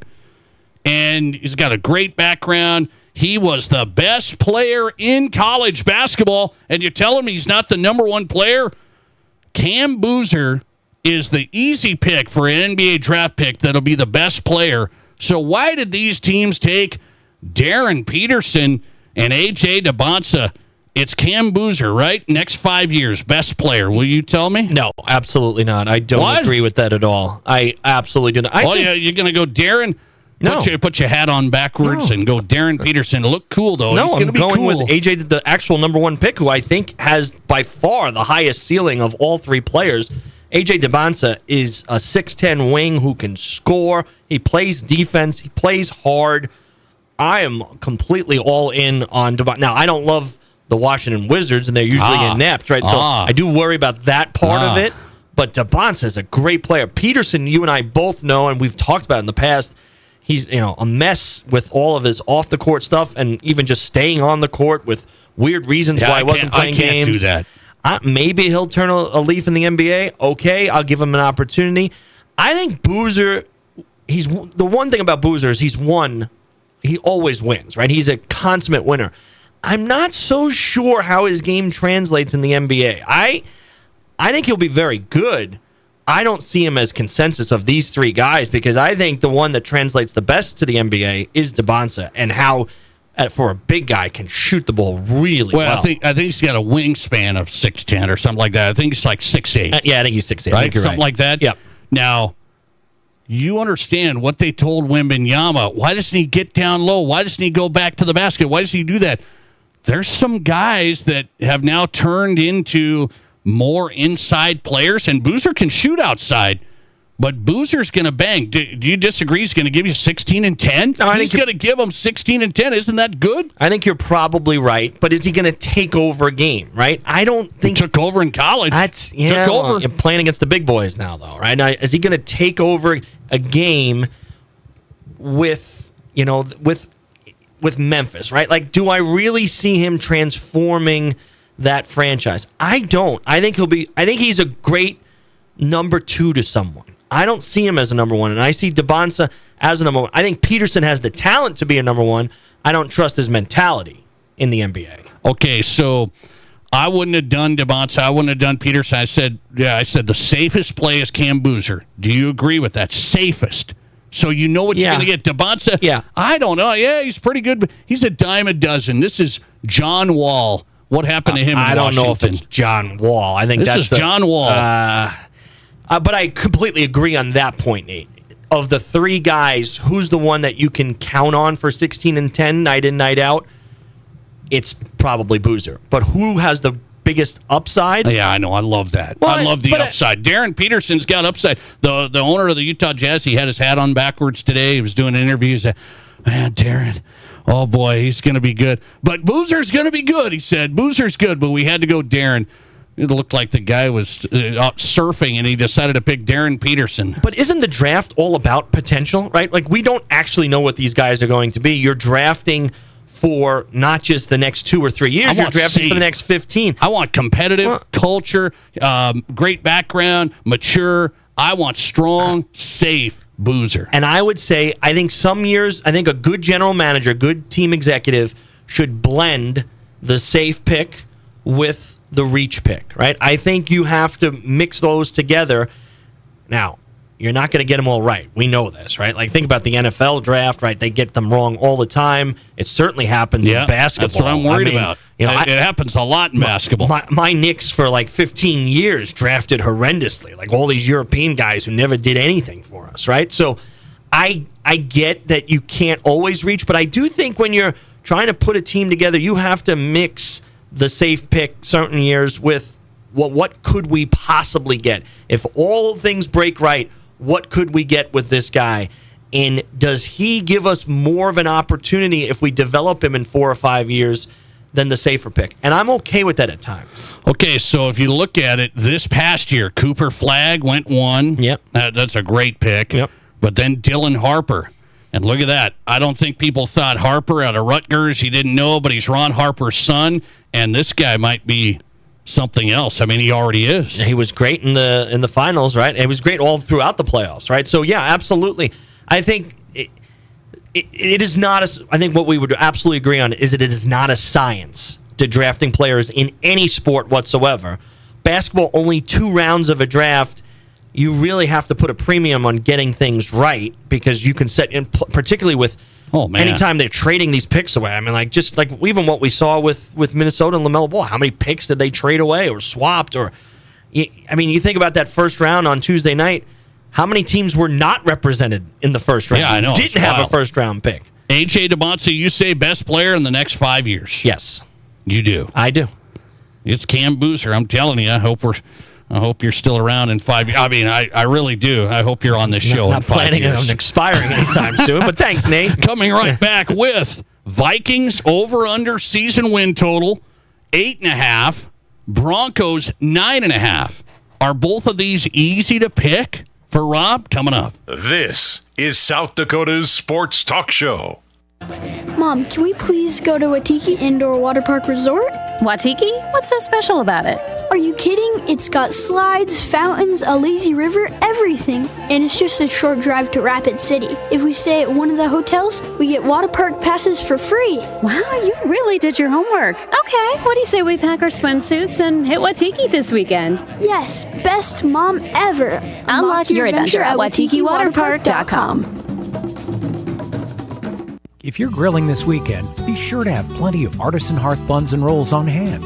Fancy equipment and secret sauces are great, but once you've mastered the basics, it's all about the bun. Your perfectly grilled burgers and hot dogs deserve the best, and with several varieties to choose from, including Wisconsin brat buns, gourmet brioche, French, and onion rolls, the bakers of Artisan Hearth have the buns and rolls your family will love. Artisan Hearth, locally baked, delivered fresh daily. In the studio today, I have Weston and Denise Chapman, owners of Black Hills Tire. What kind of diesel services does Black Hills Tire specialize in? Black Hills Tire is really going to focus on a lot of new diesel services. We're doing factory maintenance and service. We're doing fuel system diagnostics and repair. We're going to do engine repair, even all the way into engine overhauls and engine removals and installation, whether it's driveline components and repair, transmission service, transmission and clutch replacements, brakes. We're doing everything. Check us out at blackhillstire.com. Here's your Fox Sports Rapid City forecast. Chance of thunderstorms tonight, otherwise cloudy skies expected. Lows dip down to about 55. Winds out of the south, 8 to 15 miles per hour. Daytime highs approaching 85. Tomorrow, partly cloudy skies. Partly cloudy skies tomorrow night, chance of thunderstorms, lows around 64. That's your forecast on the Black Hills Sports Station, Fox Sports Rapid City. Currently 62. Ready to be part of something big? Meet the Rapid City Sports Commission, the powerhouse behind sports in Rapid City. The commission focuses on bringing regional and national tournaments, supporting homegrown events, and creating opportunities for our kids.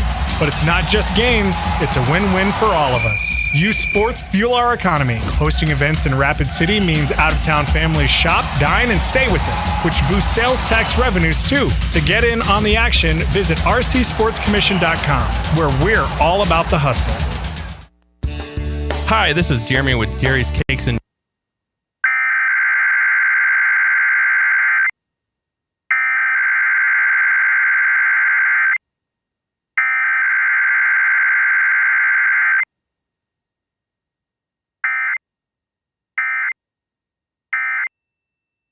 years. Jerry's Cakes and Donuts at 109 East Omaha. And remember to like Jerry's on Facebook for some great giveaways. No one comes close to the selection of whiskey and bourbon than your Mr. Liquor stores in Rapid City. And this month you can save $6 off a $7.50 bottle of Pendleton, now $18.99. Or choose the big 175-liter bottle of Pendleton for only $45.99. Plus save $8 off a handle of Crown Royal for just $46.99. Price is good at both Mr. Liquor stores in Rapid City. Off Catron next to Walmart, or the original Mr. Liquor on the corner of West Chicago and Sturgis Road in Rapid City. From high school to college to the pros, from Rapid City to Sioux Falls, the Nate Brown Show is South Dakota's Sports Talk.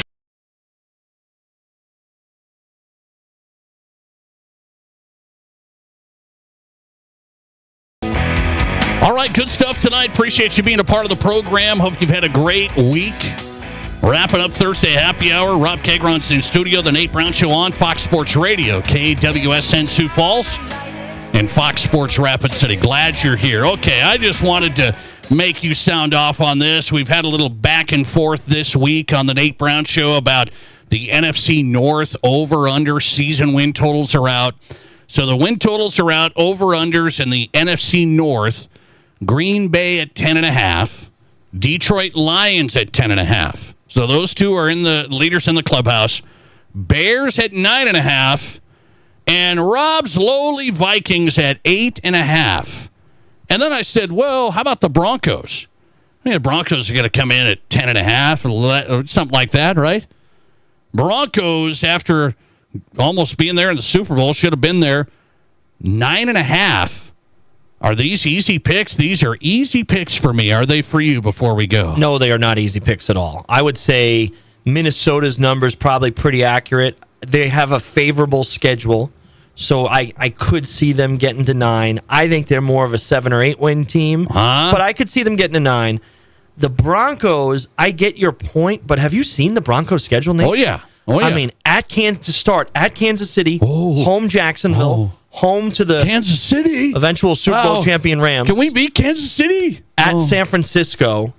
I mean, and then at the Chargers and home for Seattle. Oh, the Chargers. That is a tough first 6-7 games.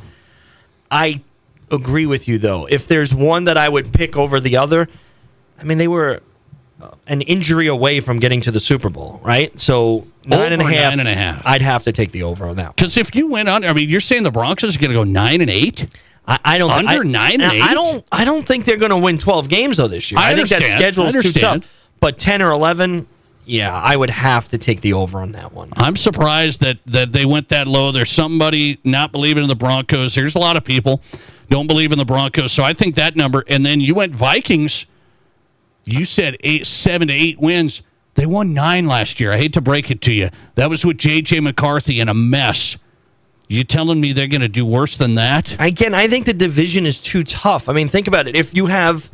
If all 4 teams have a win total of 8 and above, that's a great division, right? I mean, think about how many of the bad divisions where you get teams that have 3, 4, 5.5 wins as their total. But you said their other part of their schedule pretty good. They get a pretty good favorable schedule. They do have a favorable schedule. I just think that division's too tough. I see them as the 4th best team in the division. And if I don't think you're in the top 2 or 3 in the division, how can I take you as an over, right? I'd be essentially saying that all 4 teams in the division are going to have winning records. That's generally pretty unlikely. I'm going to go under the Packers, by the way, so they're not going to be. I mean, they're going to let people down, and then the Bears, watch out. That's iffy. You're telling me these are easy picks. Broncos over 9.5, Vikings over 8.5, but you say they're tough picks. I think they're both tough picks. I think the Broncos is an easier pick because of how far they went, well coached. You think that Nick's with another year under his belt and healthy. They have a good nucleus on that team. They can win in a lot of different ways. I think that one's an easier one, even though they have the tougher schedule. Yeah, I know. I mean, you said it right there. I'm scared. They got the Chargers in the first 6 weeks. Oh. They have the Rams, and then they finish with like the Bills and the Patriots back-to-back weeks at the end. That first 6 weeks will be competitive. It won't be a walk in the park, but then the rest of the way, a little bit better. Rob Kagron in tonight, Thursday happy hour in the books. Hope you have a great weekend. The Nate Brown Show out and the podcast going up right now. Sagging, bouncing, or uneven floors? Call Blackburn Foundation Repair. Standing water,